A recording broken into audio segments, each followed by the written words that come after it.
I paid my parents' bills for 6 years while my sister did nothing. When I asked them to babysit my daughter for one night, they laughed. "We're not your servants." Yet they were watching my sister's kids that same night. So I stopped paying their bills. Now they want to talk. I frantically stuff Olivia's favorite purple dinosaur into her overnight bag, wedging my phone between my ear and shoulder as I zip the compartment closed. "Mom, I can't thank you enough for this. The presentation is huge. It could mean everything from my career." I double-check the list on my phone: pajamas, toothbrush, comfort blanket, extra clothes, favorite stuffed animal. The litany of toddler necessities for just one night away feels endless. Daniel appears in the doorway of Olivia's room, tapping his watch. "Jess, we need to go. Traffic's already building up." I nod, mouthing 1 minute as my mother's voice crackles through the phone. "Of course, Jessica. Family comes first. I've always said that." There's a note of something in her voice I can't quite place, but I brush it aside. After 6 years of financial support, surely one night of babysitting isn't too much to ask. "We'll be there in 20 minutes, I promise." Ending the call and shoving my phone into my pocket. Daniel has the diaper bag over his shoulder. "Everything okay?" "Perfect," I assure him, scooping up our sleeping toddler from her playmat. Her warm weight against my chest steadies my racing heart. Mom will help. She always does when it really matters. The drive to my parents' suburban home fills me with a familiar mixture of hope and unease. Golden afternoon light filters through oak trees, lining their street, as Daniel pulls into the driveway. In the rearview mirror, Olivia's peaceful face reminds me why tonight matters so much. The promotion would mean better preschool options, a college fund that actually grows, stability. "Ready?" Daniel squeezes my hand, his eyes reflecting the same determination I feel. I nod, slipping out of the car to unbuckle Olivia while Daniel grabs her overnight bag. My mother opens the front door before we reach it. Her smile freezes when her gaze lands on Olivia's pink duffel bag. "What's this?" My mother's voice drops several degrees. "Mom," confusion knots in my stomach. "Olivia's things for tonight. Remember my presentation?" My mother's arms cross tightly over her chest. "Jessica, we are not your babysitters. We already raised our kids." The words hit me like a physical blow. I stand rooted to the spot. Olivia drowsily lifting her head from my shoulder. Daniel freezes beside me, overnight bag dangling from his hand. "But we talked about this. You said." "I said we'd talk about it." My mother cuts in sharply. "Not that we'd do it." A burst of children's laughter erupts from inside the house. I step forward, pushing past my mother's attempt to block the doorway. "Who's that?" "Jessica. This isn't a good time." But I'm already inside, following the sound of the living room where the scene before me causes my breath to catch. My father kneels on the carpet, building a tower of blocks with my sister Haley's 2 children. Haley herself lounges on the couch, scrolling through her phone, barely acknowledging our arrival. "What's going on?" My voice sounds distant to my own ears. My father looks up, a flicker of guilt crossing his face before he smooths it away. "Jessica, didn't know you were stopping by." Haley doesn't even look up. "Mom and Dad are watching the boys tonight. I have a killer headache and needed some rest." 6 years of financial support flashed through my mind like a highlight reel. 6 years of $1,600 monthly payments. 6 years of just until we get back on our feet. Years of declined invitations to Olivia's birthday because they were too busy. My first big paycheck at 22, me mother's casual request for grocery money. My promotion dinner where they ordered champagne and lobster. The monthly car insurance I've covered for years while Haley contributed nothing. All of it crystallizes in this single shattering moment. Daniel steps beside me, his presence solid and grounding. His hand finds the small of my back, a gesture we've developed over years of family disappointments. A silent "I'm here. I see this too." Olivia reaches toward her grandmother, innocent to the rejection. "Gamma." I adjust my grip on my daughter, tucking her closer to my chest. When I speak, my voice emerges with a steadiness that surprises me. I understand now. The clarity feels almost euphoric, cutting through years of fog. "I've always been your bank, not your daughter." My mother's face flushes. "Don't be dramatic, Jessica. This isn't about money. No, it's about value.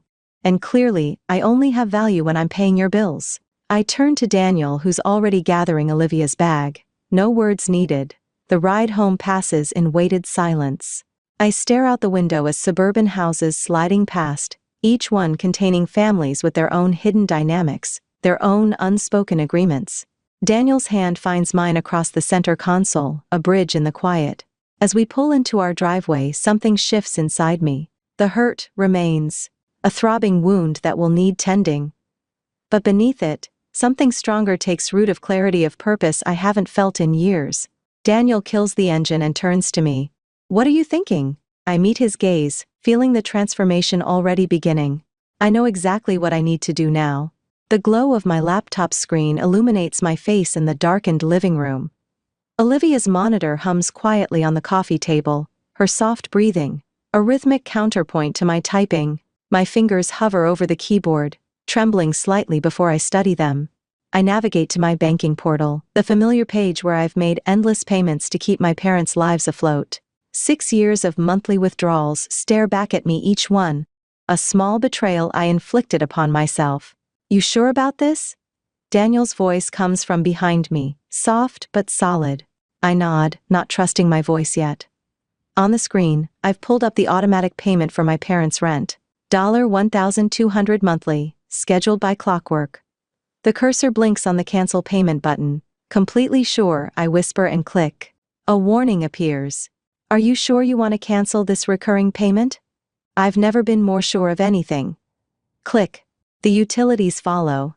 $240 for electric and water, $180 for their phone plan, $210 for car insurance. Each cancellation feels like cutting a cord that's been wrapped around my chest for years, allowing me to breathe a little deeper with each severed tie. I open a spreadsheet I've created over the past 3 hours since we returned home. Every payment, every transfer, every loan meticulously documented from 6 years of bank statements. The total glows at the bottom of the screen. $115,843. The number doesn't even shock me anymore. What shocks me is how blind I've been. Daniel sits beside me, his warmth steadying as I craft a single text message to my mother, father, and sister in a group chat. "From now on, take care of yourselves." I hit send, then methodically block each of their numbers, first my mother, then my father. I hesitate at Haley's contact, then block her too. The act feels both brutal and necessary, like cauterizing a wound. "Come to bed," Daniel murmurs, taking my hand. "Tomorrow will be a long day." It starts at 6:37 a.m. My phone erupts with notifications, calls from unknown numbers, voicemails, text messages from email addresses I barely recognize as belonging to my family. They found workarounds to the blocks already. I scan through them while Daniel makes coffee, my stomach tightening with each message. "Jessica, there must be some mistake with the rent payment. The landlord called saying it didn't go through." My mother's voice in the first voicemail, confusion masquerading as concern. "Call me immediately." My father, no pleasantries. By the third voicemail, my mother's tone has shifted. "Jessica Claire, I don't know what kind of game you're playing, but we could be evicted. Is that what you want?" The text progressed from confusion to disbelief to rage. "You can't just cut us off without warning." My father's email sent at 11:42. One must have tried calling as soon as he discovered the cancellations. A text from an unknown number I recognize as Haley's backup. "Stop being petty just because you're not the favorite. Mom and Dad need help." I set the phone down, my hands steadier than I expected. "They've noticed." Daniel slides coffee toward me, his eyes concerned. "You okay?" "I think I am," I say, surprising myself with the truth of it. By mid-afternoon, the battlefield shifts to social media. Daniel's expression is grim when he shows me his phone. "You need to see this," he says. My mother's Facebook post glows on the screen, a masterpiece of manipulation.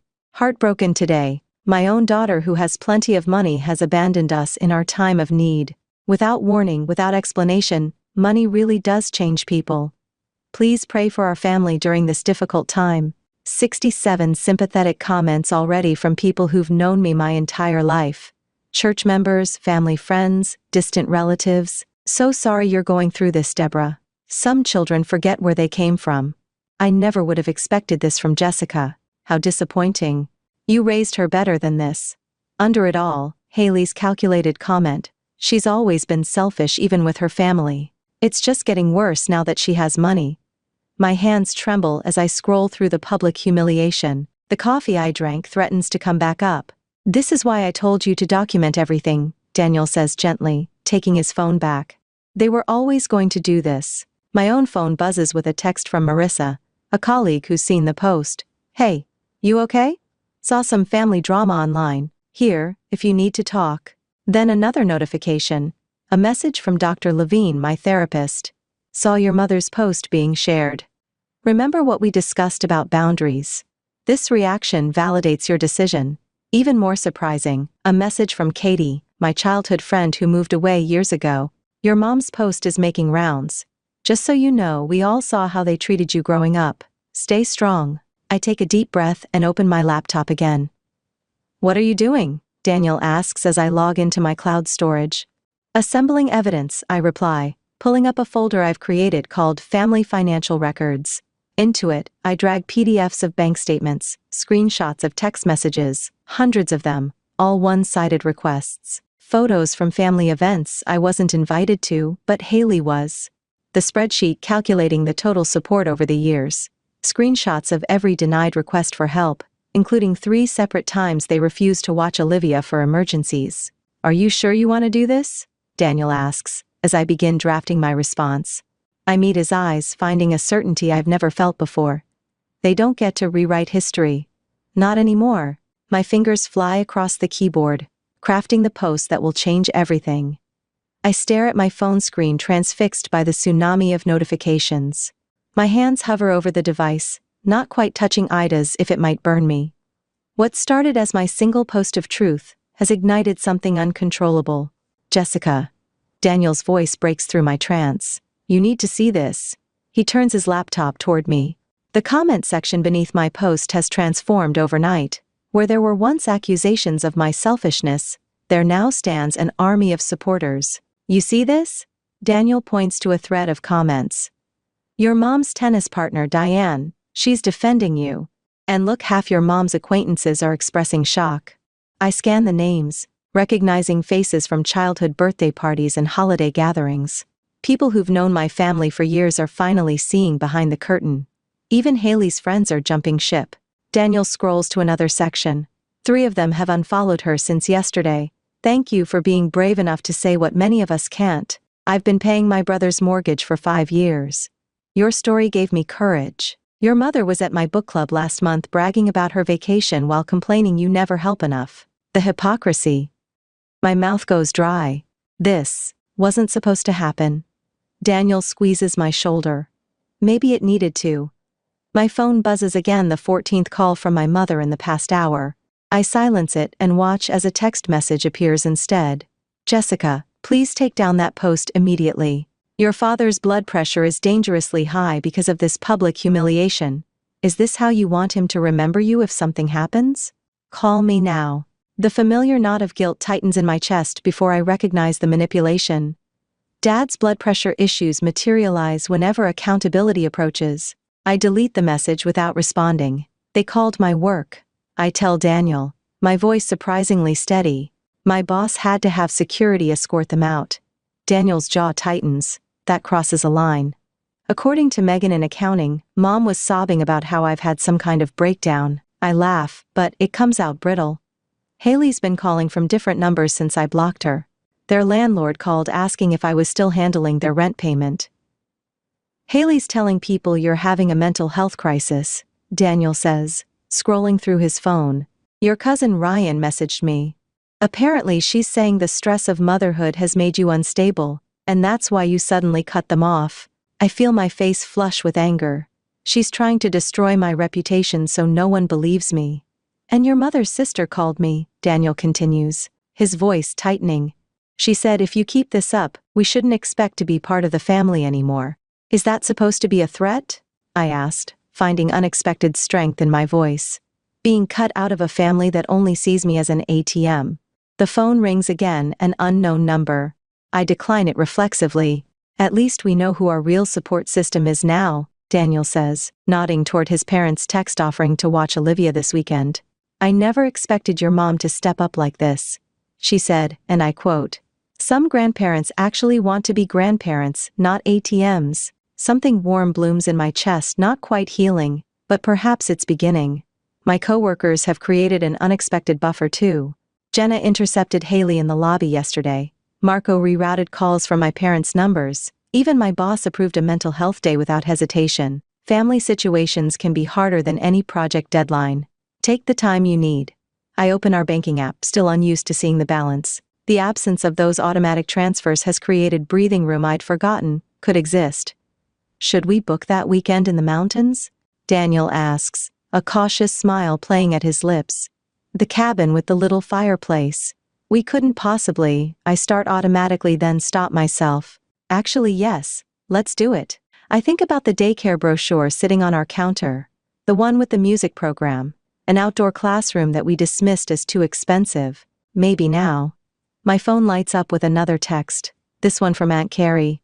Your mother is distraught. We're all worried about your mental state. This isn't like you, Jessica. Family doesn't air dirty laundry publicly. They're recruiting the extended family now, I mutter, showing Daniel. Are you surprised? Number just disappointed. I block Aunt Carrie's number too.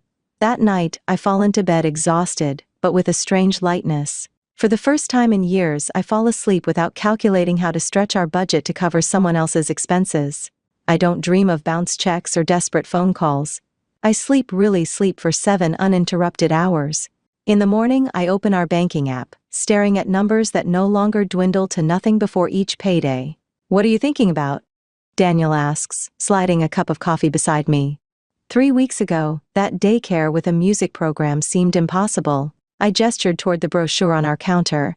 Now we could actually afford it. I've just run the numbers. Daniel grins. And the weekend trip to the mountains, the cabin with a little fireplace. We couldn't possibly. I start automatically, then stop myself. Actually, yes, let's do it. This is what normal people do, Daniel says softly. They use their money for their own families. I nod. The realization's still strange and wonderful. I've booked my first therapy appointment too. Dr. Chen had an opening next week. I wake to 14 new voicemails and a text from the hospital with Dad's name mentioned. My heart contracts painfully until I notice the timestamp. 3:17 a.m. A quick call to the hospital confirms my suspicion. Richard Taylor was admitted last night. Enough. I place my phone on the kitchen counter and look at Daniel. I need a new number. He nods, already reaching for his keys.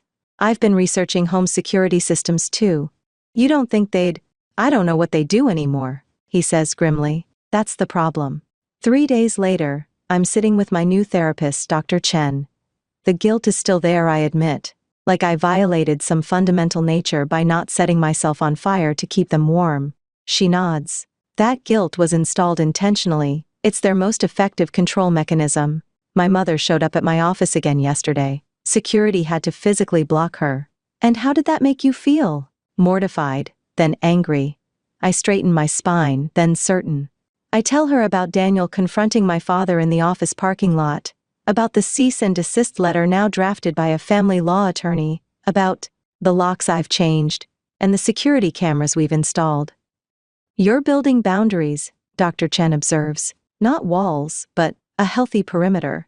Later that evening, as Olivia plays with blocks on our living room floor, I open my laptop one last time. My finger hovers over my social media accounts, the battlefield where this war began. With 3 clicks, I deactivate everything. The silence feels sacred. Daniel sits beside me, wrapping an arm around my shoulders. You okay? Better than okay. I lean into him, watching our daughter stack red and blue blocks into a tottering tower. I'm free. The tower collapses with Olivia's delighted shriek. Without hesitation, she begins rebuilding, this time with a wider, stronger base. I smile at the metaphor life has literally placed before me. Sometimes everything has to fall apart before you can build something that will actually stand. My new phone sits silent on the coffee table. No demands, no guilt, no manipulation. Just the space to breathe, to rebuild, to fortify, to finally live.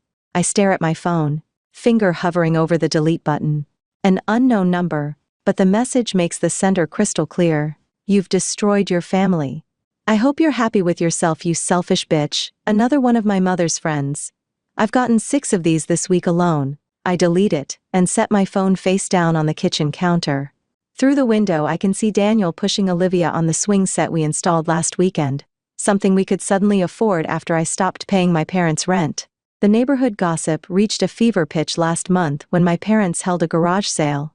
Their pristine Italian leather sectional, the one I'd unknowingly financed that, on their driveway with a $900 price tag, Mom's designer handbag collection, Dad's golf clubs, the tangible evidence of where my $1,600 monthly payments had actually gone. They're looking for jobs, Sarah told me yesterday at the supermarket, her voice a practice whisper.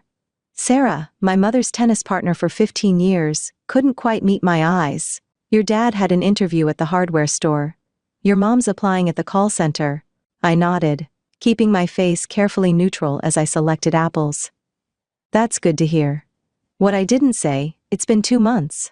It took them exactly 8 weeks to exhaust their emergency options and face reality. What I didn't say, they're in their early 50s, not 70s. They should have been employed all along. What I didn't say, Haley finally had to start paying for her own children's expenses.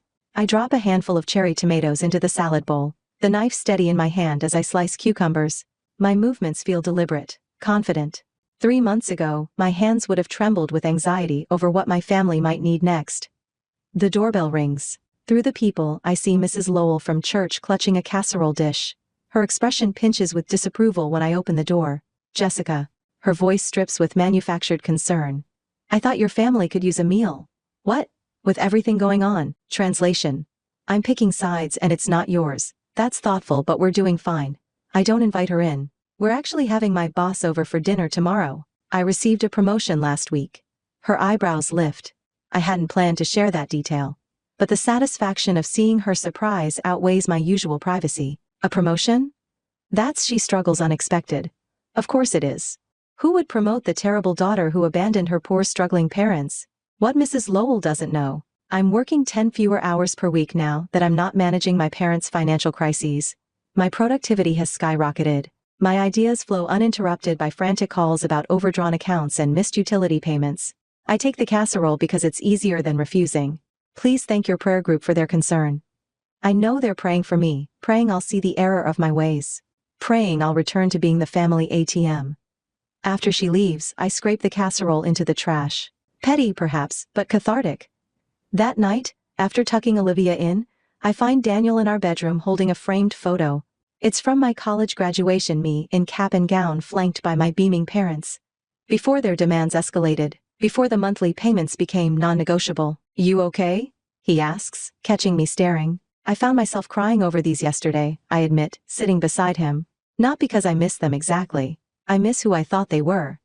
Daniel sets the photo in the drawer of his nightstand instead of back on the dresser. A small gesture, but it speaks volumes. We're making space for new memories.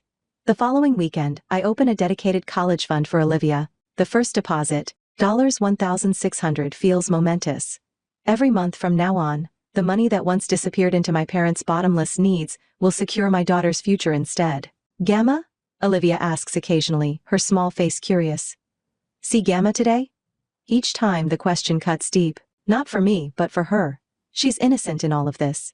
Too young to understand the complexities of adult relationships gone toxic. Not today, sweetheart, I tell her, redirecting her attention to blocks or books or the backyard swing.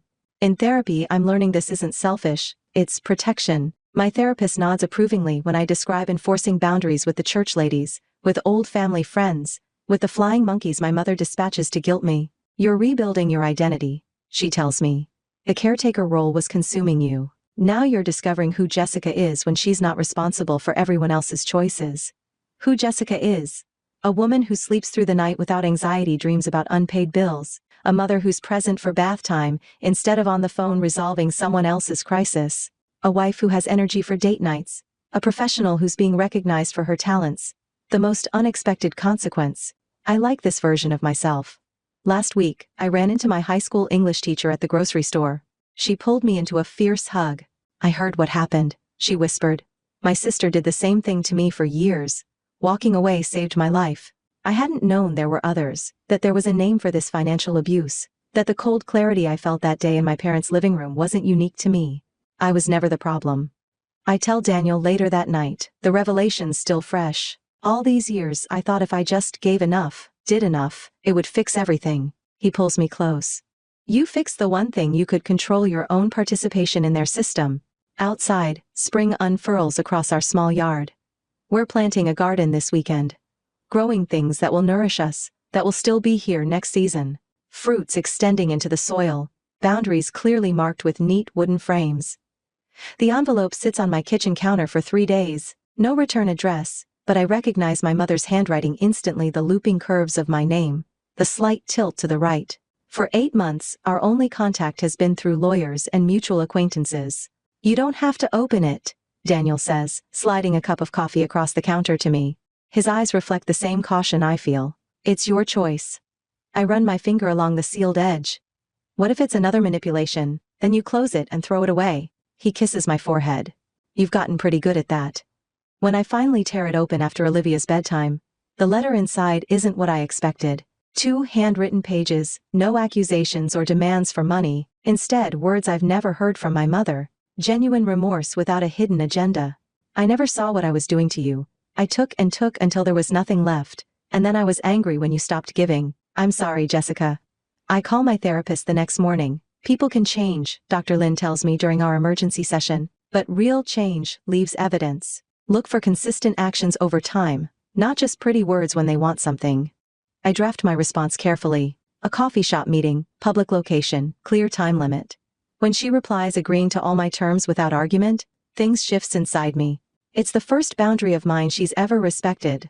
Cafe Meridian buzzes with mid-morning customers when I arrive 15 minutes early. I choose a corner table with a clear view of the door and order a black coffee I probably won't drink. My mother appears in the doorway exactly on time, and I almost don't recognize her.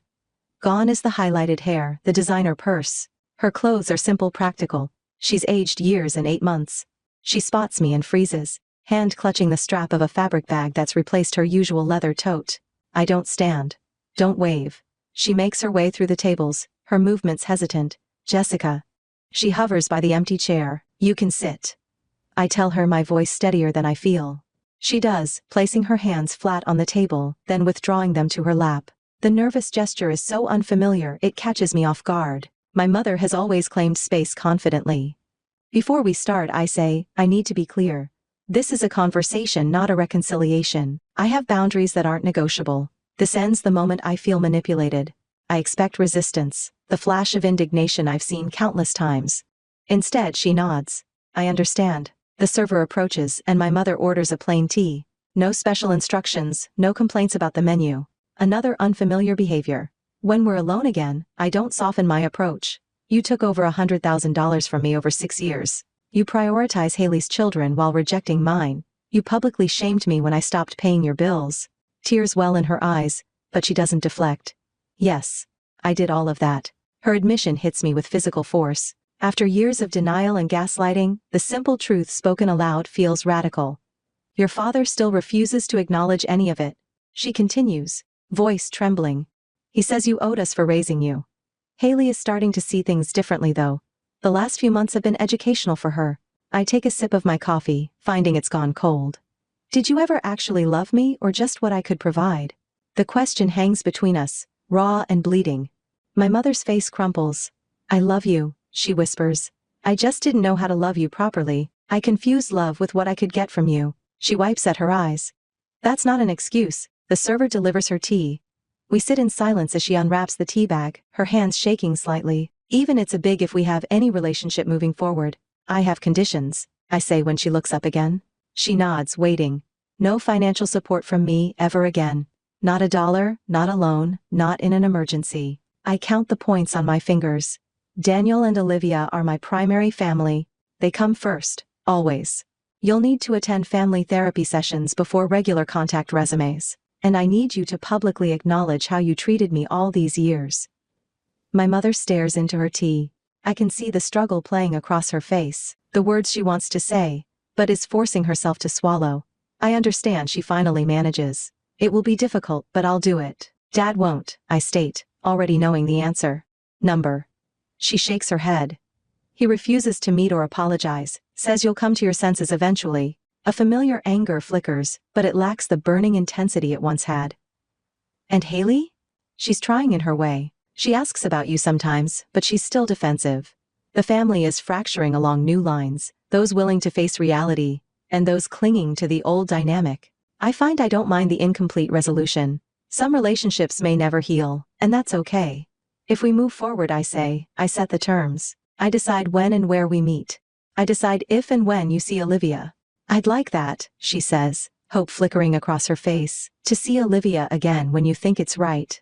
You'll need to prove yourself first, I tell her. Regular updates on your progress. Consistent therapy. No financial discussions, period. She nods, fingers curled around her mug. I'm working at the community college now, administrative assistant. It's not much, but it's something. For the first time in our adult relationship, I see my mother as a person, rather than an obligation. The realization doesn't flood me with warmth or forgiveness, but it does bring a certain peace. She's finally seeing me as a person too, not a resource to be depleted. Time's up, I say, checking my watch. Our agreed 30 minutes have passed. As we stand to leave, she makes no move to hug me, respecting yet another boundary. Thank you for meeting me, she says instead. I nod, gathering my purse. We'll see. Walking to my car, I feel lighter, not healed, not reconciled, but no longer haunted. Whatever happens next, I'm the one holding the power, not out of vengeance, but out of self-protection and hard-won wisdom. Some bridges can be rebuilt. Others need to stay burned. Knowing the difference is its own kind of freedom. I trace my finger along the freshly painted wall of our new living room, still marveling that this space belongs to us. A home of your home with Daniel's name and mine on the deed. The morning light streams through windows that don't face another apartment building, but instead reveal the small maple tree in our yard that will shade Olivia's playset next summer. Did you decide where you want this? Daniel balances a framed photo in his hands, his expression softening as he studies the image of us from last Christmas. The three of us laughing. Olivia's chubby hands clutching her new stuffed giraffe. By the stairs, I take the frame, feeling its solid weight where we'll see it every morning. Our wall of photos tells the truth of our family now. No forced smiles hiding resentment. No obligatory portraits, including people who saw me as nothing but a walking checkbook. Just the people who genuinely love us. My phone buzzes. My mother's name appears on the screen, not blocked anymore, but carefully managed. Same time, Saturday. Her text reads, I found a book Olivia might like. I type back, 10 works. Remember, Daniel will be there too. The boundaries hold one supervised visit per week. No financial discussions, no criticism. My mother works as an office administrator now, lives in a modest apartment she can actually afford, and follows my rules if she wants to see her granddaughter. I check my other notifications. 3 new comments on my latest blog post. Breaking the chains of financial caretaking. The support group I started has grown to 37 members, all people, discovering they aren't alone, and being used as their family's personal bank. Mommy, look! Olivia races in from the kitchen, proudly holding a drawing covered in purple scribbles. At 3, she already understands more than I did at 30. Last week, when she offered her juice box to a friend and the child grabbed it without saying thank you, I watched her small face turn serious. You say thank you when someone shares, she told him firmly. I kneel beside her, meeting her eyes.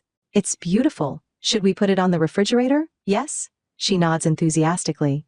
Can I call Gamma to show her? On Saturday, sweetie. Remember our calendar? Today is only Wednesday.